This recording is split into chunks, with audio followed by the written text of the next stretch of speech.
اشرف غني افغانستان په حساسو حالاتو کې تنها پرېښودو. اشرف غني څنګه افغانستان په حساسو حالاتو کې تنها پرېښوده؟ ملګرو که غواړئ چې د دې په اړه له پوره جزئیاتو څخه خبر شئ د ویډیو تر پایه سره پاتې شئ او د تازه او مهمو خبرونو لپاره در سره پښتو نیوز چینل سبسکرایب کړئ.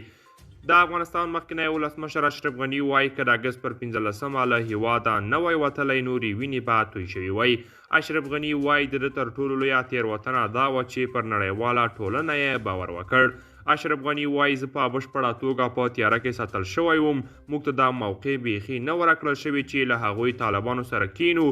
سفیر خلیلزاد به له هغوی سره ناستې کولې او له دې امریکایي موضوع جوړه شوې وه. خلیلزاد څه موده مخکې وی او اردو ته په ځانګړې مرکه کې د دوحې تړون ملاتړ کړی و او ویلي یې و د حالاتو شرایطو په تناظر کې د دوحې لوزنامه یوه بهترینه لوزنامه وه.